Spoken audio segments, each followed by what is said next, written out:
Okej, Oskar, ska jag försöka det här? Vill du låna en selfie-stick? Det kan faktiskt vara en bra idé. Okej. Ja. Kör på. Yes, okay.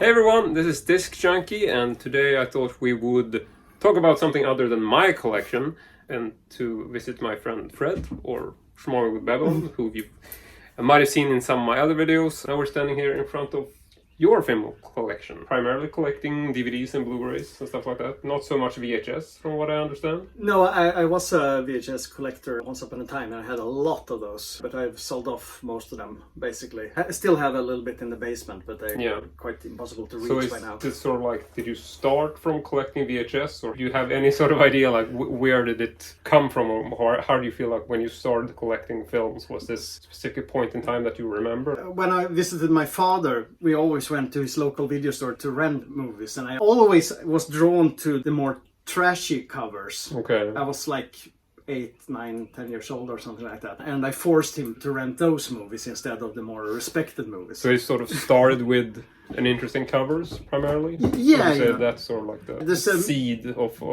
what came to be behind us here. Yeah, exactly. Okay. Because there's a mystery with this. What's hidden beneath these bizarre covers. So. Yeah, this is quite an extensive collection. I'm gonna see if I can show you, but it's basically an entire row of bookshelves, floor to ceiling, like one big wall basically. There are some other shelves which you don't see in picture, but to just sort of give you an idea, it's actually quite a lengthy wall full of DVDs and Blu-rays and stuff. Yeah. So is there any sort of method as to how you sort your movies? Because that's one of those things which I always feel like it's impossible. I just can't do it. Yeah, well, I had some kind of order once upon a time, and I still have some kind of loose order. But you know, it's difficult when you have like plus 8,000 titles. Have you counted them? Do you know? Sort of like... up until like 7,000 I had a database, and after that I got tired of it. Okay. So I would say it's approximately 8,000 titles, because there's double rows, of course. And it's also like, how do you count? Like, what's a box? What's a single DVD? Is that But let's say 8,000 titles. This was such an amazing series of DVDs. This double is from Midnight Movies. I think it was MGM who released them. This is Theater of Blood and Madhouse, and I still think this is fabulous releases. I'm trying to upgrade to Blu-ray on those that exist now. It's a pity they discontinued this, because it's a marvelous collection of movies you never would be able to see otherwise. Okay. I'm also very proud of my complete Onar Films collection, a Greek company, a guy named Bill, who bought bizarre, strange, rare Turkish movies and released them on DVD. Bill was fantastic. I knew him a little bit. He was also probably the most unlucky guy in the world. He's dead now. He died a couple of years ago in cancer. But before that, I remember he fell down an elevator shaft, for example. The door opened, he went in, and he fell down and broke both his legs. And he had a lot of these accidents, but he kept releasing Yeah, stuff. He did that, you know. For example, we had the classic, probably the one everyone has seen, is the Turkish Superman. It's a fun release. Some good interviews. And also Turkish James Bond here. Which is quite good, spy movie from the season. This is also signed by, I think it's her, because Cecilia, she was a Swedish woman who went down to a vacation in Turkey in the 60s, went to a wedding, and someone saw her there and said, "Hey, do you want to be in a movie?" And she said, "Yeah." That was like the greatest bizarre stories of people who just end up in films. Yeah. So I'm very happy, and I met her. She's a wonderful woman. So we talked. Yeah, awesome. She could have had a career in Turkey, but she chose not to. She chose a very successful career in SAS instead, SAS, the Scandinavian Airlines. This is a very big collection. It's very broad, and I think with all collectors, you sort of have to ask, like, what's the one thing or some of the few things that you think are like the most important? Like if there was a fire or a shark tornado or something like that, and you could only like save something or a few different titles, what would be like your go-to stuff that you would feel like, okay, I gotta No matter what happens, I gotta keep those. Yeah, I mean, first of all, I would save the cats and my husband first of all. Okay, but they don't count. Oh, So okay. Just Okay, they're already out. I had to say it. You know, it's Your husband has ridden out on both the cats, and everything is they're safe. all safe. Oh, yes. Okay. So, what in terms of material goodies? What would you? I would say one of the biggest rarities I have. This is totally unique. It's probably a book actually. Okay. Yeah, you can. It doesn't matter. It doesn't have to be movies. You can just anything that you feel has a collectible value that you would like to save for your. This is something I keep far away from the cats. It's The Secret Life of a Satanist by Blanche Barton, Anton LaVey's lover, and so this is the first edition of this book. Beautiful, not mint, but quite beautiful. Yeah, but it's a beautiful presentation. But what's more interesting in it is that it's actually signed Wow. by Anton Sandon LaVey, and Blanche Barton. So, was this, you met them in person, or was this No. sent by post? No, or? he died before I ever had the chance to. Okay, so this wasn't like personalized to you specifically? No, this is to a woman actually. I don't. Oh, okay, I didn't read it. So this is the closest I will get to LaVey. Okay. But there was a woman in Stockholm who owned this, and my book dealer managed to get this for me. So I'm very satisfied. Wow, it's a fantastic pick. Unique object, and don't try to steal it because we have dangerous cats here. Don't worry, we have no idea where you just hit it. I would also say this one, I think is pretty unique still. This might not look like much. It's the Titan Find DVD in widescreen. And this was released by the director himself until he realized that he didn't have the right to release it. So he pulled it back. It got cancelled. But Is this known? I noticed it says AKA Creature. Is that a more common title? Yeah, I think it depends on US and Europe. I've always known it as Titan Find. Okay.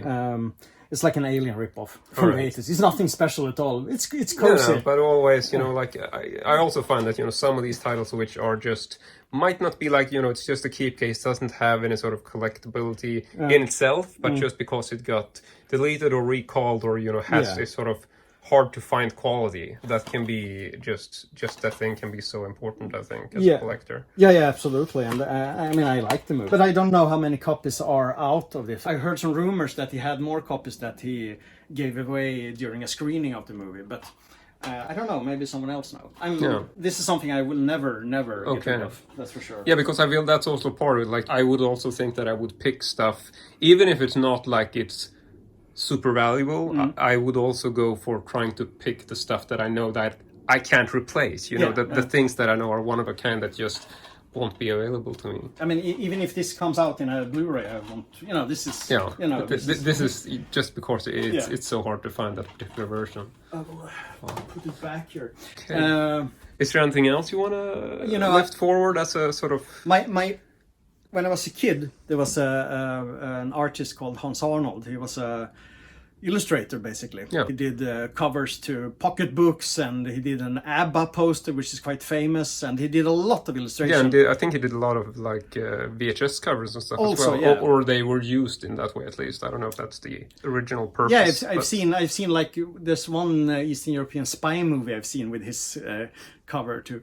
So I have a couple of originals. First, I have two of his cat paintings.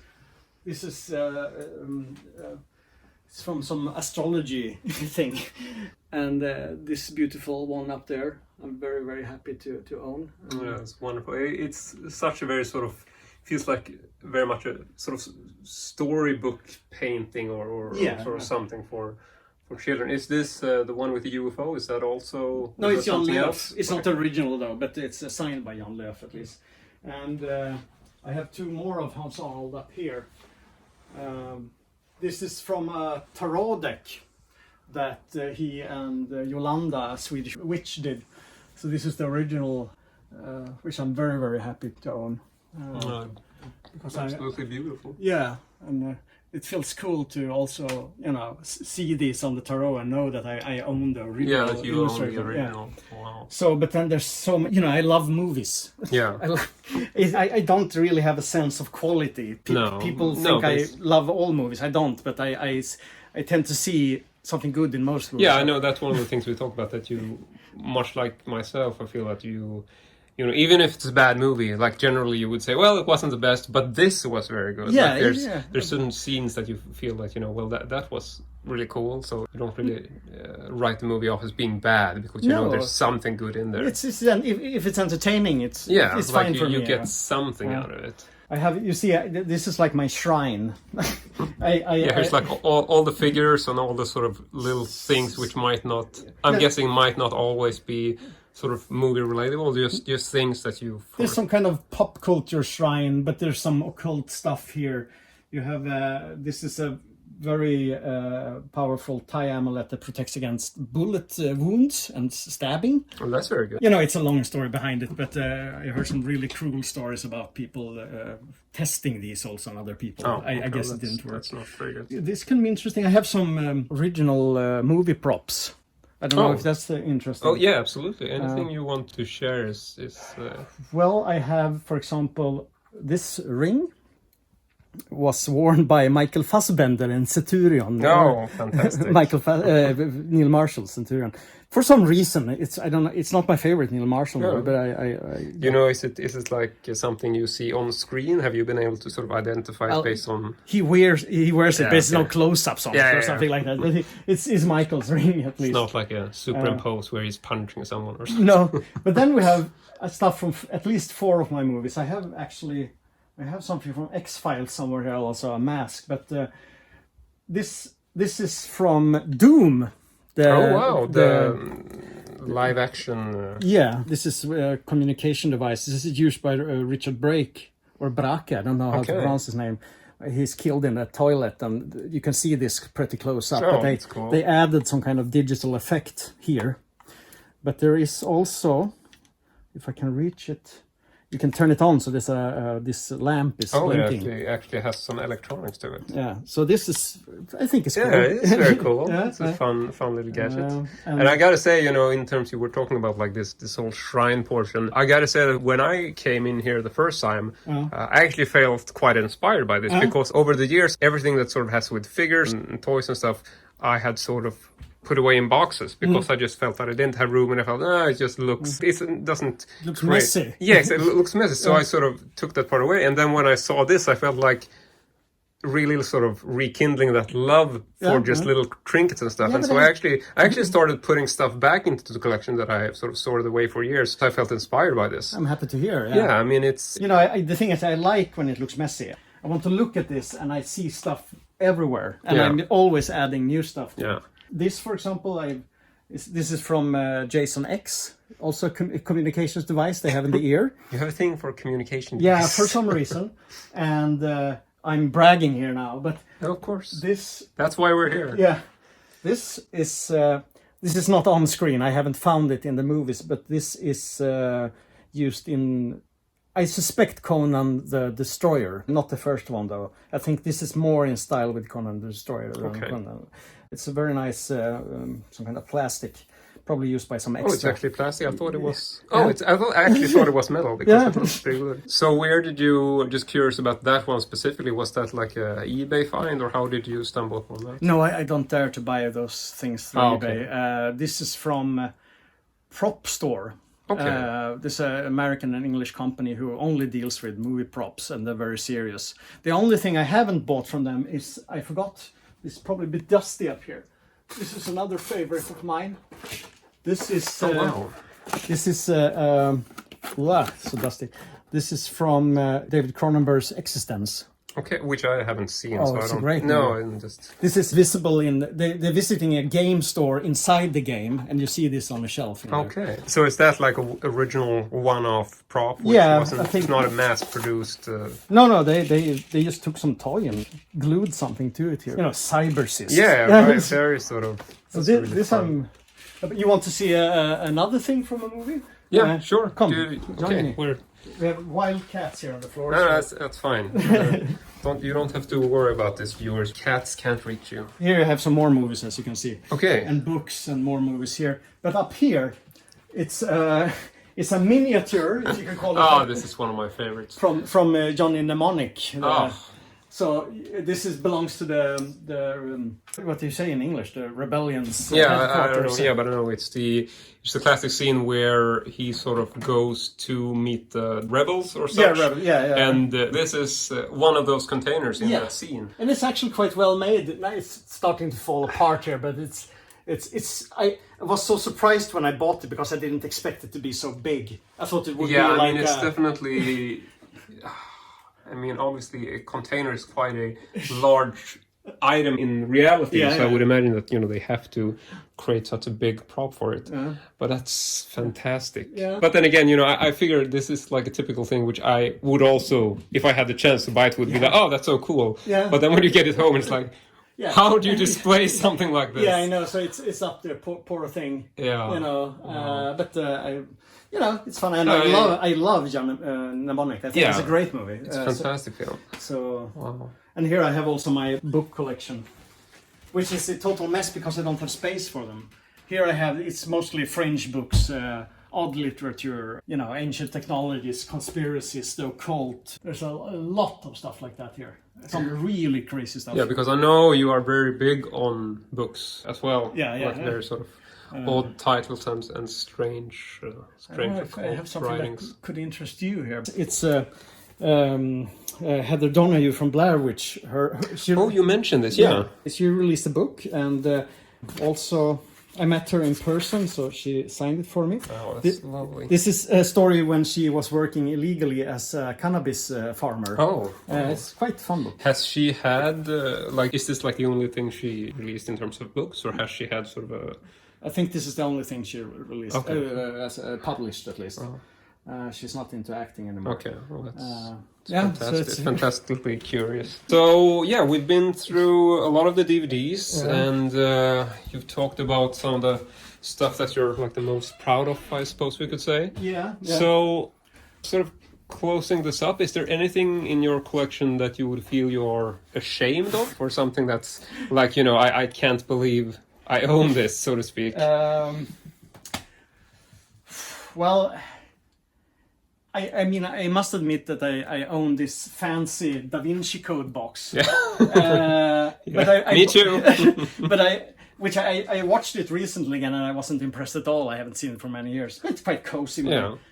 But the main reason why I bought it was because this cool codex, or what's it called? It comes with the cryptex or codex. That's the only reason. Yeah, and I know. I'm exactly the same way. I got the same boxes, and it's like it sold out so cheaply in the end. I think it was like 100 crowns. Really? Yeah, I think so. I bought it for much more. Yeah, but they really sort of it. I might be exaggerating, but no, it escalated to being very, very cheap. So I bought one as well, just for the codex thing. Yeah, but it looks it's a great little product. Yeah, I agree. It's like a very fancy box for a movie, which in the end maybe wasn't as good, so to speak.